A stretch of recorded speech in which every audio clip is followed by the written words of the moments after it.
This is very much a practical presentation. It's a story through my career. It's me telling you what I've experienced on my journey. It's always been navigating the university industry interface, the lessons I've learned, and how in the current role that I have, and over that time, I've been able to make changes, know what works, what doesn't work. And I'm going to use Huddersfield as a case study and show you some of the things that I've done since I've been there, and how it's working now. So it's a very practical presentation. So what I'll go through to start with is I'll give you a very potted history of my career. I think it's important that you understand that, because it does really set the backdrop for what comes through the talk. As you can see, I've got grey hair now, very grey hair. When I started my career after my PhD, I had jet black hair. So managing this interface turns you grey. But it's been a fabulous journey for me, and absolutely fascinating.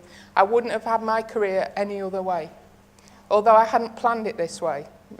So I can look back and think it's been wonderful.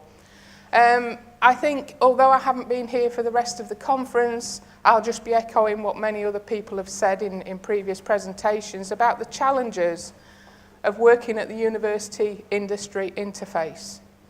And then, for me, I think the solution to all this is identifying common ground between those two communities and what you do about it, what initiatives you can put in place.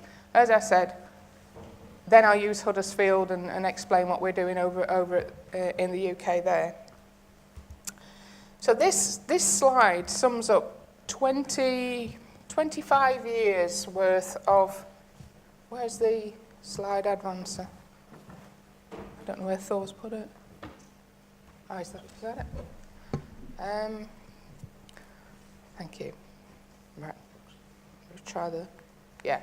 So I joined one of the UK's national research councils after I'd finished my PhD. So originally I was a chemist, did my PhD in chemistry. I joined what is now called the Science and Technology Facilities Council. And basically, that's one of the UK's national research councils that is home to large-scale facilities that are so expensive that you couldn't host them in any single university. They are national assets, and they are assets for the academic research community to use and do research on. Particle accelerators is a good example. This image here on the bottom left is LHC at CERN. Up here is an accelerator we built in the UK in Cheshire.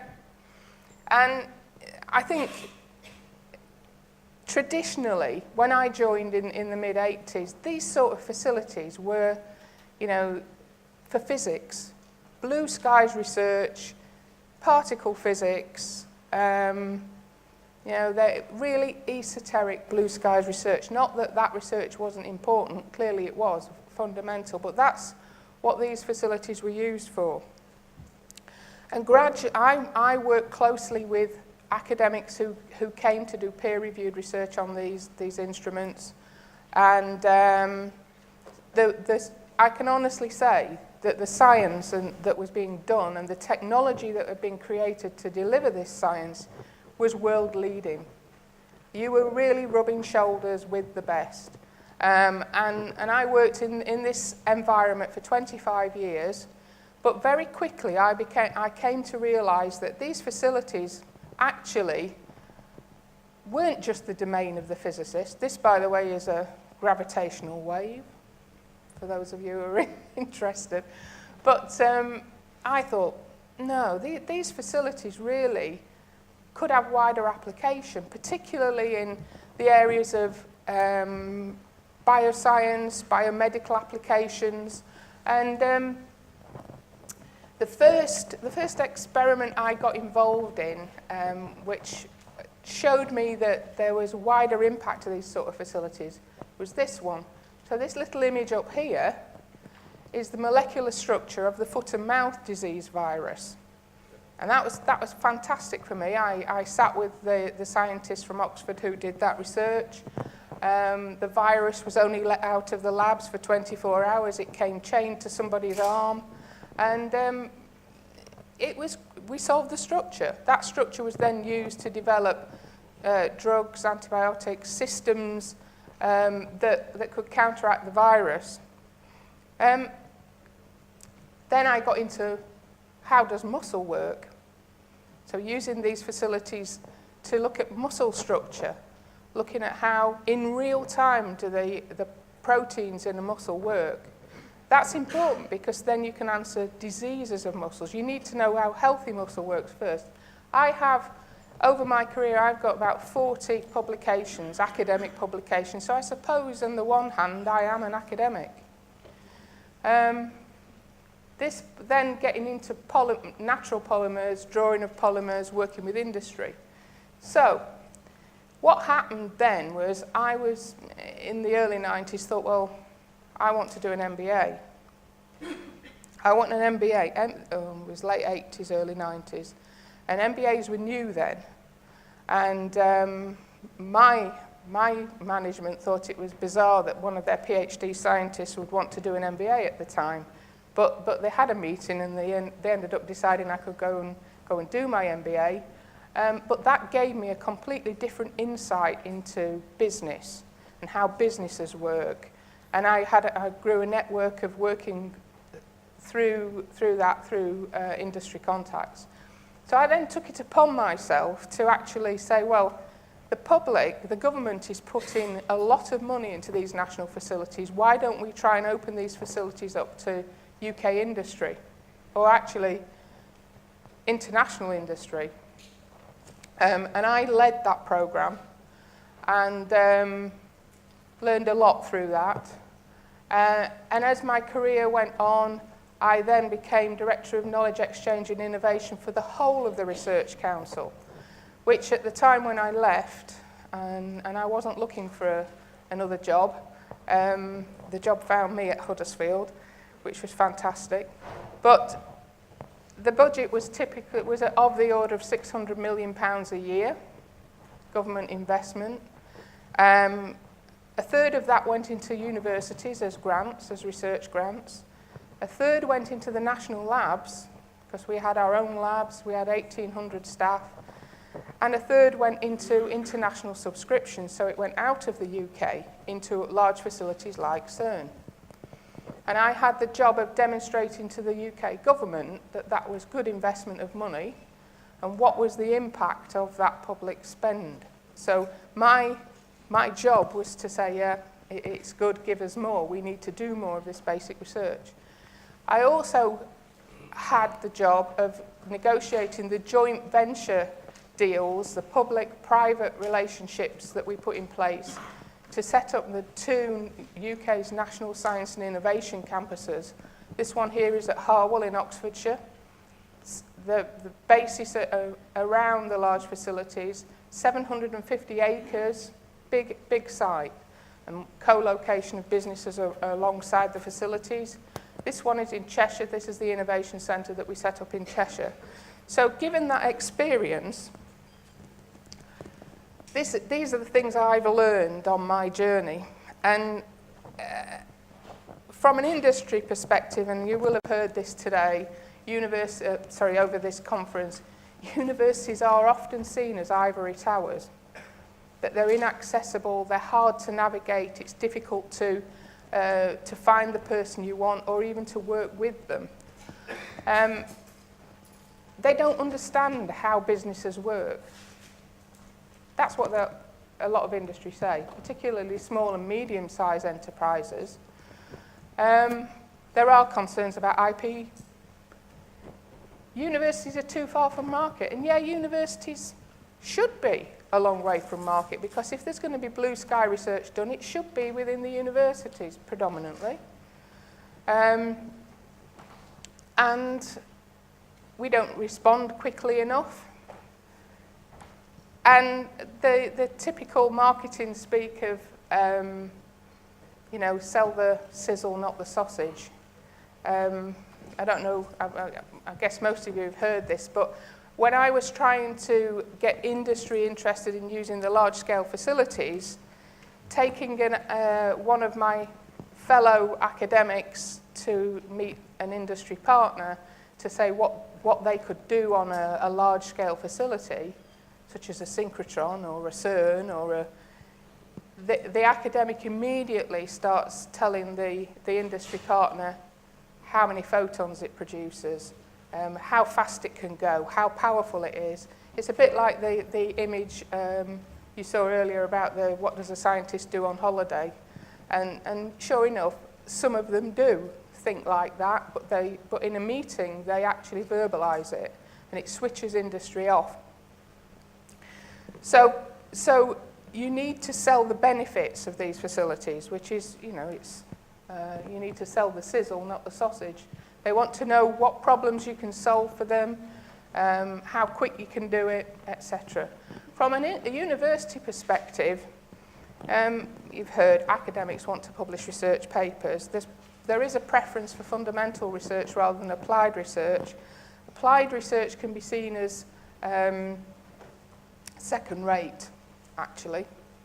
And working with industry on industrial research programs can be seen in the academic community as incremental.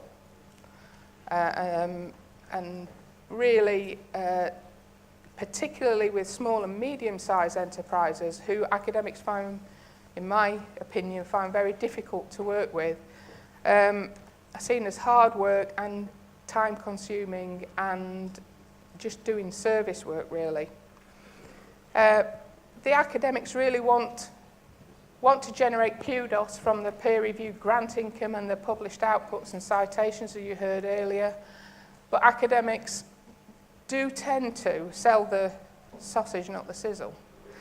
So, what we need to do, so the issues really, from my perspective, they're generalisations, I accept that, but really, many of them are anecdotal and perception-based on both sides. And having had a foot in both camps for a long time, and having seen the workings from within academia and within business, I know that they are perception-based and anecdotal. There are different cultures and different working environments, but they speak different languages. So I think the next two images, I'm going to ask you, you'll all have seen these before, but I think these sum up the university-industry boundary. So this one is an easy one to see. Can everybody see the two faces and the vase? Yeah? Or do some people, hands up if you see both? Pretty much everybody sees both. Right, so it's not quite that straightforward working between university and industry, and I think the one that for me sums it up best is this one. Hands up, when you first see that image, how many see the young woman? How many see the old woman? How many see both? There we go. What you need are people that can speak both languages, that have credibility in both communities to really make the relationships work productively. You need to be able to see the old and the young lady. And having individuals that can do that will really transform the university-industry interface. So, for me, it's about finding common ground. Let's start where there's common ground, where the drivers align. And finance is one of them, clearly. Academics, yes, they want to publish, they want citations, but certainly in the UK, generating peer-reviewed research grant income is one of the indicators that is a measure of esteem. Industry want leverage for their money. They want to get as much money out of their investment as they possibly can. So finance is a key one. Impact, I don't know what it's like across Europe, but in the UK, the impact agenda is really it's prevalent. Even from a Higgs boson, you have to try and estimate hard to do. Believe you me, I wrote the economic impact strategy for the Science and Technology Facilities Council and put it in front of government, which isn't the easiest of things to do. But you have to try and envisage how you're going to make that impact happen. And certainly in the UK, industry has been put at the heart of the impact agenda. And then we get to skilled people. Employability of graduates is key for universities. We want our graduates to be, graduates and postgraduates and researchers to be part of that economy. But industry increasingly are identifying the fact that there are higher level skills gaps. So these three areas are common ground. So it's a good place to start. This is a very idealised, well, it's not too idealised, because I had to work to this, but in the UK, this framework was issued by the Treasury, and it cascaded onto all government departments and said, this is the economic impact framework, this is what we consider to be the elements of economic impact. Now, the rest of this talk really is focusing on economic impact rather than social impact. So I do accept that certain types of research, different types of impacts, but economic impact is a good one for this audience. So there are 5 key elements: skilled people in the workforce, inward investment, new products, processes and services, the impact of research on policy, spin-out and startups, and those 5 are, it basically. And I'll come back to this later to show what Huddersfield's doing in these areas. So what are we doing? Well, just some background on Huddersfield.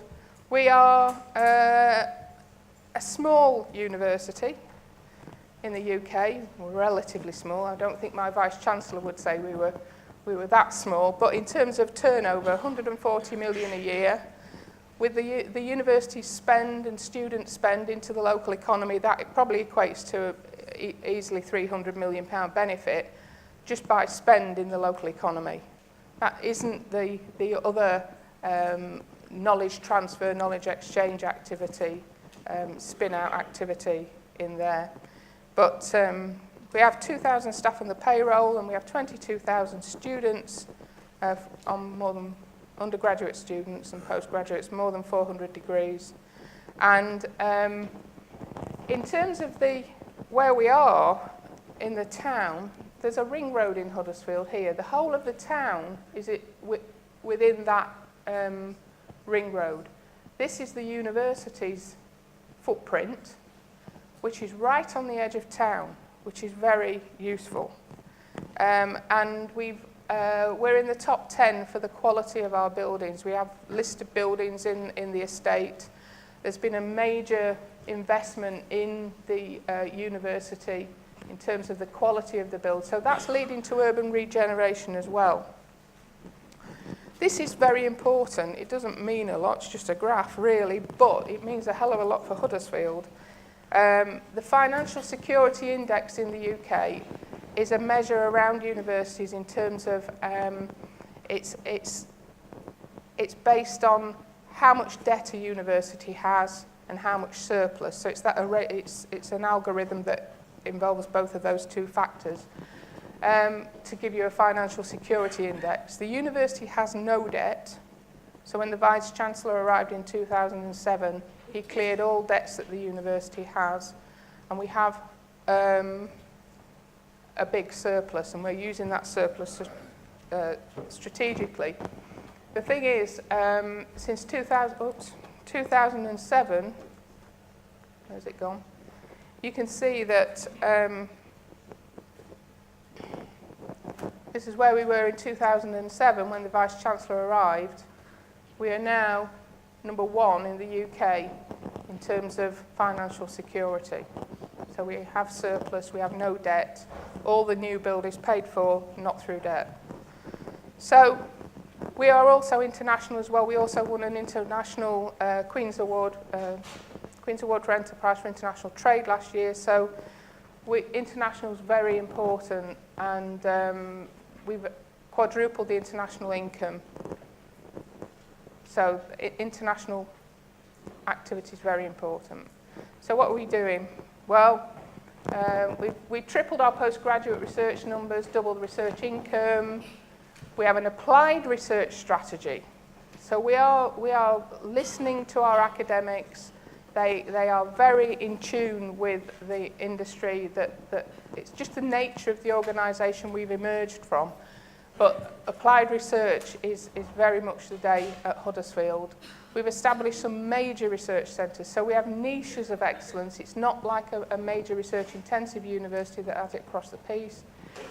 So we do have some UK and international centres of excellence, and we've invested in long-term strategic partnerships with industry.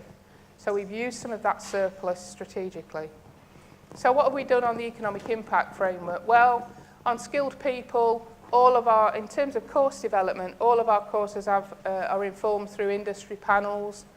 We're in the top 10 for graduate employability, and enterprise in the curriculum is very much at the foremost of part of our new strategy map for the university. The industry involvement in course development is really important, and I'll come back to one of these as one of the case studies. But the need for higher level skills, so what the previous speaker said about graduates and researchers is quite true. The graduates go in without the networks. There are some gaps, specific gaps, and we've been working with three businesses now to develop bespoke master's courses, which are for particular industries. And one, for example, with a turbocharger manufacturer, American turbocharger manufacturer, masters in turbocharger engineering. Our first cohort's just going through, but it's open to everybody, so anybody can go on it, but we do have modules on that master's course that are closed and proprietary for Borg-Warner employees. So it's a mixture. So we've listened to what industry want, and I think that's really, really important. So that comes back to where the skills element of where the common ground lies. The interesting thing about that relationship with Borg-Warner is that the fact that we've been innovative about the skills, we're doing research with them on a big research program as well, but skills are linked. That has led to Borg-Warner winning a major contract with Jaguar Land Rover. And Jaguar Land Rover were prepared to go on record and say that the reason that they placed the contract with Borg-Warner in their supply chain was because of the quality of what they were doing with the university, the innovative working. Inward investment, you think, well, yeah, international students, we've got lots of international students, they're spending. It is a type of inward investment, but from a government perspective, it's not what they really class as inward investment. They're after companies from overseas coming and putting physical bases down in the UK, or actually investing in activity in the UK. We've really used the international alumni for this in our niche areas of strength. So where we've had postgraduate students who have worked with us and gone back home, we followed up with them, looked at what businesses they're working with, what they're doing, and which companies we would want to form a relationship with that were potential inward investment hits to co-locate alongside the university. And that worked really well. I went out to China with UK Trade and Investment, spent a week out there, went to 7 companies and got 3 hits, one of which has put its European R&D Centre in Huddersfield. So using the international alumni, particularly of the researchers, is a good trick.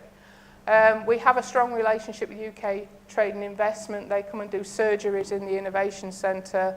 I mentioned the Borg-Warner capability. Everybody does this. You know, the new products, processes and services, through collaborative R&D that you have with industry, but also through patentable research outputs.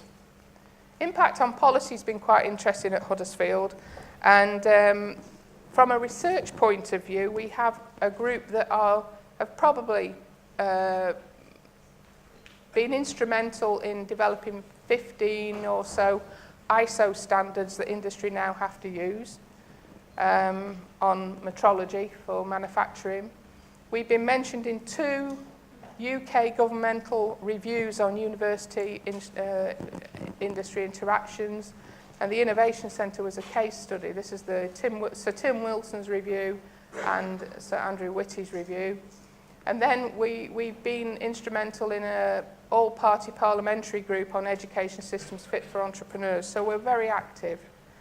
And then spin-outs and startups, we form quite a few joint ventures with industry to exploit intellectual property.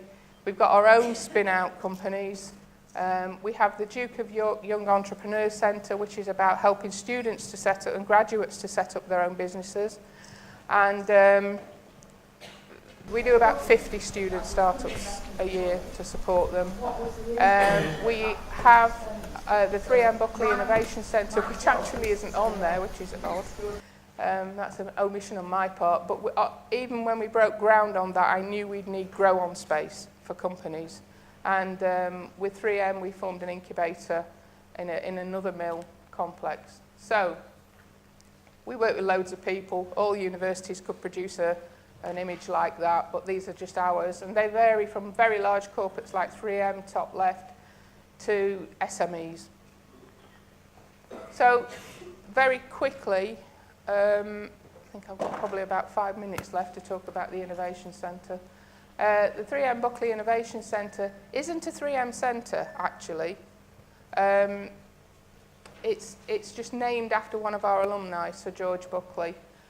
They liked the innovation model we put together and asked if, 3M don't give away their brand lightly, so we formed a 10-year partnership with 3M. They really supported the innovation concept we have in the centre, and as a legacy for Sir George Buckley when he retired last year, they asked if they could have the naming rights to the building. This is Sir George Buckley. He was a graduate of the university. I think it's very important that, again, this is the importance of alumni. He was chairman of 3M, one of the most innovative, inspirational organisations I have had the pleasure of working with. I felt like I got black hair again when I visited them last year. I just felt like that kid that walked into the synchrotron facility after I'd finished my PhD. It was just wonderful. He's now a board member of PepsiCo. He's chairman of Smith's, so he's still very active and very active. This is the building that Bob Cryan, our Vice-Chancellor, who should have been here today, he was wonderful. He is a wonderful leader, and leadership is key. But when I turned up at the university feeling I got 10 years left in my career, I wanted to look back and leave a legacy. Bob said to me, I want an enterprise centre. And I said, no, you don't. You don't want a traditional enterprise centre. You want an innovation centre. And he said, oh, I don't know what you mean. I said, I explained to him. He said, oh, all right, then off you go. And he gave me a blank sheet of paper to try and build all my experience into this centre. He said, the only caveat is, and this is his entrepreneurial spirit as well, he said, you've got this building, this is where it's got to be, and I want you to go and get the money to do it. Right, so he wasn't giving me any money to do it. So I went and I wrote probably the easiest grant bid I've ever written, got European Regional Development funding. This is the artist's impression of it, but in real life it looks the same, actually. This is the 3M Buckley. £12 million grant from ERDF.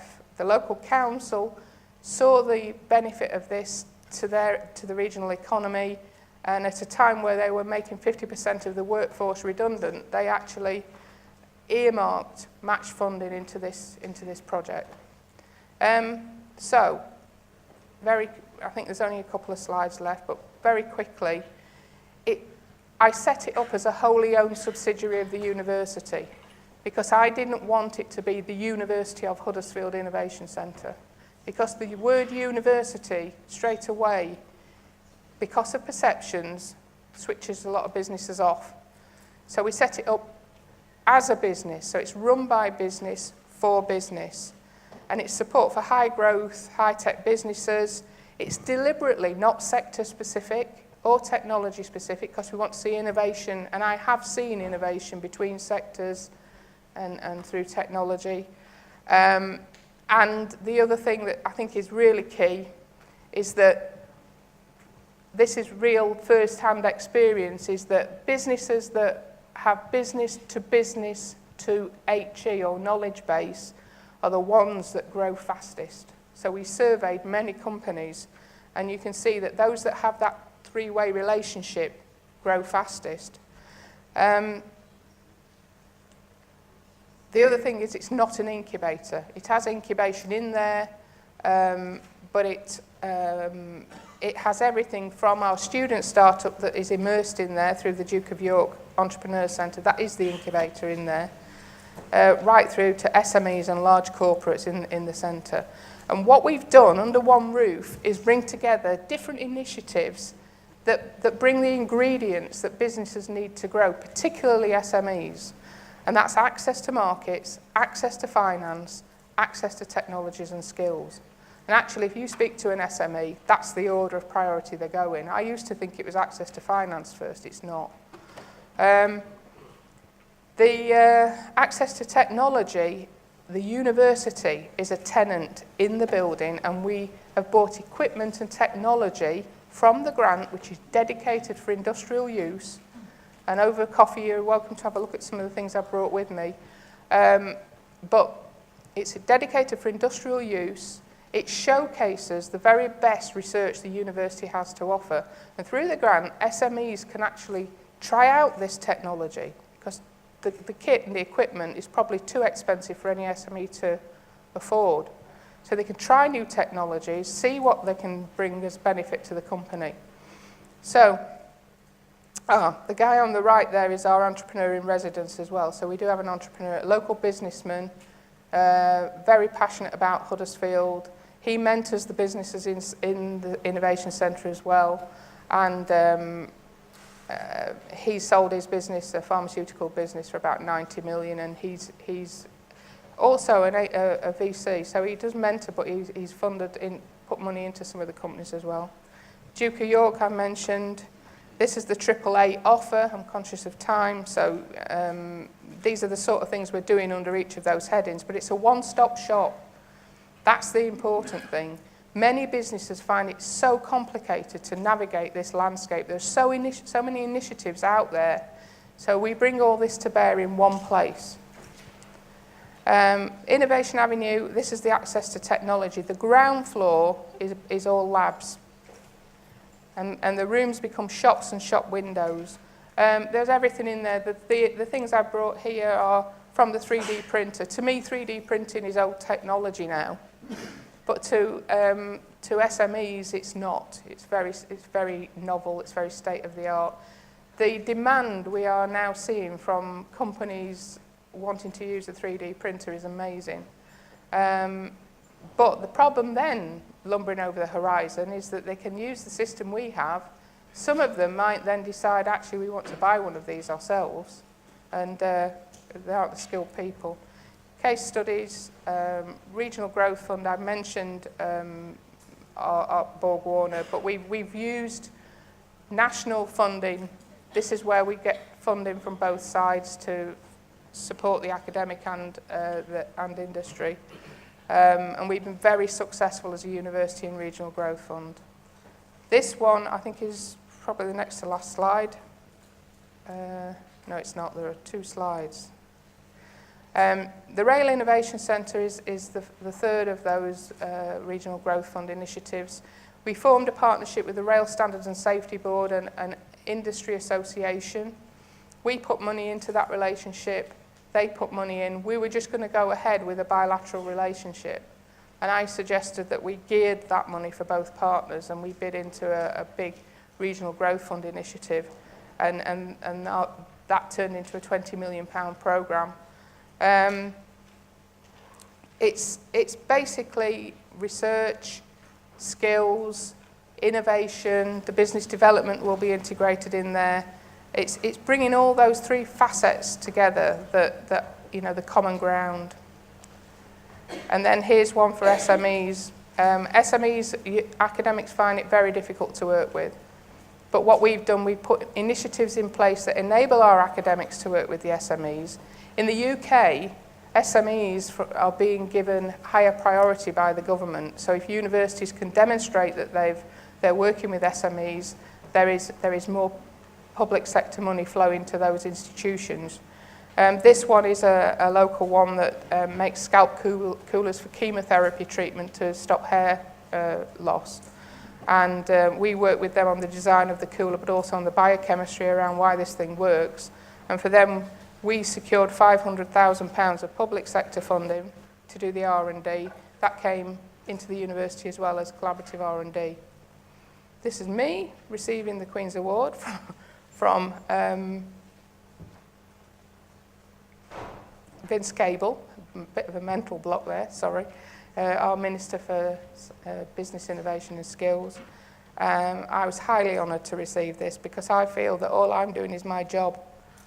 I've not done anything particularly special, I've just used everything I've learned over the years. So we've won loads of awards, Entrepreneurial University of the Year, I think being key because a lot of the initiatives we're doing, we run the university as a business, and we're just very innovative about how we approach our relationship with business.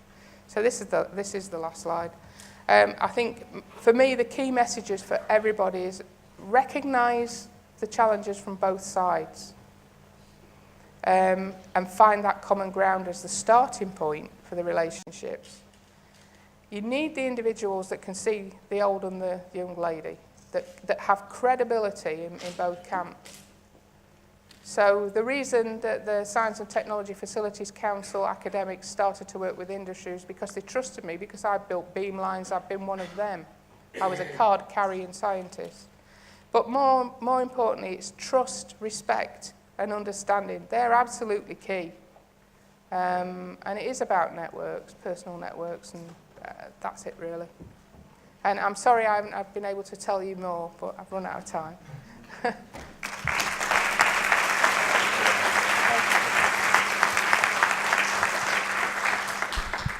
Thank you very much, Liz, for your wonderful presentation. I think it's very much based in your personal experience during your academic career and also with this amazing experience of this university.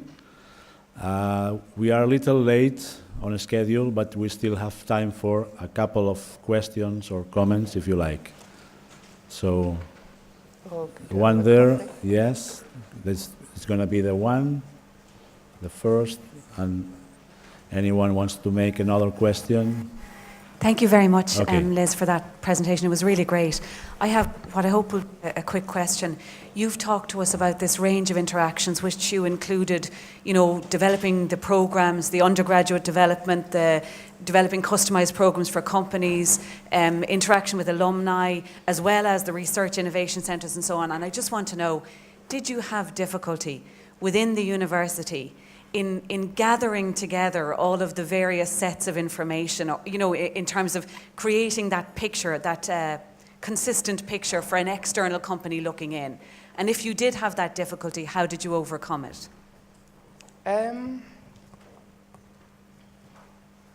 It's a good question, actually. No, I didn't have difficulty.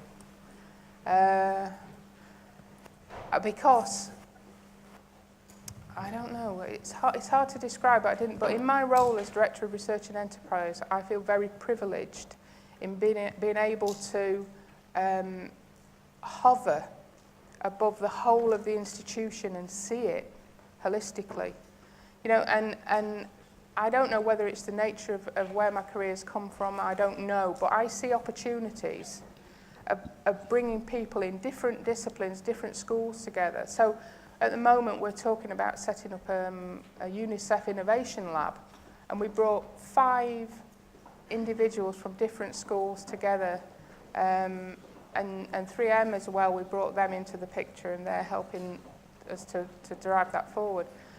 I don't find that difficult personally, but I do see many people who do. And I think it comes from having had the ability to see the old woman and the new woman. So I know what industry is looking for. So then I go find it, and then I have a conversation wearing the other face that then enables it to happen. And so the Rail Innovation Centre, for example, I know industry wants skills, not just high-level skills. They want skills from school kids all the way through the technician levels, the MVQ levels. So when we did the rail bid, I suggested we should partner with the National Skills Academy for Rail Engineering. And we got them in as partners. They thought it was fantastic because they wanted to start accrediting higher level courses. So it's about knowing exactly what makes each partner tick.